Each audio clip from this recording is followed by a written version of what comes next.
मैं बीजेपी से शुरुआत कर रही हूं। सतीश लखेरा साहब, आप कह रहे थे कि एकजुट नहीं हो पाएंगे, लेकिन एक नई कोशिश बंगाल से शुरू हो रही है 24 के लिए। अखिलेश यादव और ममता बनर्जी मिलकर कर रहे हैं।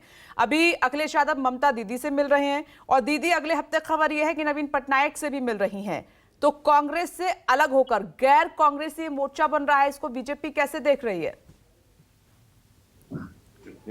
हर राजनीतिक दल की अपनी आइडियोलॉजी होती है, एजेंडा होता है और रणनीति होती है, और उसी के तहत उसका कॉमन मिनिमम प्रोग्राम को लेकर किसी अन्य दल के साथ गठबंधन होता है और चुनाव लड़ते हैं और इस देश में लड़ते आए। गठबंधन की सरकारें बनी है, भारतीय जनता पार्टी की बनी है, एनडीए की और यूपीए की, दोनों की बनी। मगर जो इस समय वातावरण देश में दिखाई दे रहा है वो 14 से पहले भी बन रहा था गठबंधन विपक्ष का, वो 19 से पहले भी बन रहा था और इससे भी पहले बन रहा है। जब क्षेत्रीय पार्टियां जिनका जनाधार और असर केवल अपने राज्य तक है, वे किसी एजेंडे पर एक साथ न होकर के अगर चुनाव नहीं लड़ेंगे तो और कई इच्छाधारी हो जाएंगे। स्टालिन पीएम बनना चाहते हैं, केसीआर बनना चाहते हैं, केजरीवाल बनना चाहते हैं, ममता दीदी बनना चाहती हैं, नीतीश जी तो बहुत बुरी तरह बनना चाहते हैं। जब इतने इच्छाधारी किसी एक नाम पे सहमत नहीं है, उनका किसी एक को नेता मानने का विषय नहीं है, तो कभी नहीं हो सकता है। दूसरा विषय, अभी आप कुछ दिन पहले खम्बम में केसीआर साहब ने रैली की, उसमें कौन कौन बुलाए? डी राजा बुलाए, पिनराई विजयन बुलाए उन्होंने, अरविंद केजरीवाल बुलाए, भगवंत मान बुलाए और बाकी को नहीं बुलाया। अभी ममता जी और अखिलेश जी बंगाल में एक हो रहे हैं। राहुल जी की जब यात्रा होती भारत जोड़ो, उसमें कितने लोग, पूरे दक्षिण भारत के लगभग सारे नेता दूरी बना देते हैं। ममता, अखिलेश, जयंत और चौधरी, मायावती, जितने भी हैं ये सारे दूरी बनाते हैं। इसलिए थोड़ा थोड़ा आकलन जनता के सामने आने लगा है कि किस तरह का। मेरे सहयोगी राजीव कह रहे हैं कि ये जो तीसरे मोर्चे की बात अखिलेश यादव कर रहे हैं, इसकी लड़ाई प्रधानमंत्री से नहीं है।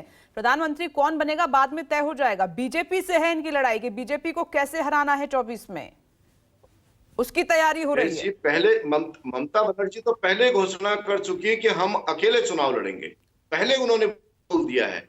एक इनका बड़ा प्लेयर तो पहले अलग हो गया है, इसलिए अभी ऐसा कोई सीन दिख नहीं रहा है। अगर ऐसे बयान आ रहे होते तो कहीं बैठ के दिखाई देते, और अगर गठबंधन दिखाई दे रहा है तो वो गठबंधन मुद्दों का नहीं है, किसी मुद्दे में आरोपी है, उस तरह है जैसे केसीआर की बेटी और केजरीवाल की पार्टी मनीष सिसोदिया। शराब घोटाले में दोनों है, दोनों एक साथ दिखाई दे रहे हैं। या एजेंसियों के द्वारा जिन पे आरोप चल रहे, जांच चल रही है, वो अपने को माहौल भी दिखा रहे, क्योंकि जांच एजेंसी को भी फेस करना है, चुनाव में भी जाना है, तो इसे पॉलिटिकल एक पेंट दे दिया जाए। इसलिए जनता की समझ में आ रहा है, पर ऐसा प्रामाणिक नेतृत्व जिन्होंने पिछले 9 साल में करके दिखाया, विपिन जी, हमने जो बोला वो किया है। हमने राम मंदिर का निर्माण, मजाक उड़ाते थे, तारीख नहीं बताएंगे, बन रहा है। हमने 370 हटाने की बात की थी, हमारा संकल्प था, वो हमने पूरा किया है। और उसके अलावा जितने विकास के काम हो, शौचालय का हो, वैक्सीन का हो, अन्न सुरक्षा योजना, आयुष्मान भारत, अनेक योजनाएं हैं जिससे आम आदमी को स्पर्श हुआ है और बिना भ्रष्टाचार के डायरेक्ट बेनिफिट ट्रांसफर हर आदमी के पास जा रहा है, बिचौलिए खत्म हुए हैं। ऐसी परिस्थिति में विपक्ष महंगाई, बेरोजगारी को मुद्दा बनाएगा और दीदी इस बार इन मुद्दों के सहारे आगे चल रही है। कांग्रेस भी इन मुद्दों को लगातार उठा रही है, इन पर भी जवाब जनता के बीच में बीजेपी को रखना ही होगा। नमस्कार, मैं हूं मानक गुप्ता। अगर आपको हमारा ये वीडियो पसंद आया हो तो इसे लाइक और शेयर जरूर करें, और हां, हमें सब्सक्राइब और फॉलो करना ना भूलें ताकि आप देश और दुनिया की कोई खबर मिस ना करें। तो जुड़े रहिए हमारे साथ और देखते रहिए न्यूज़ 24।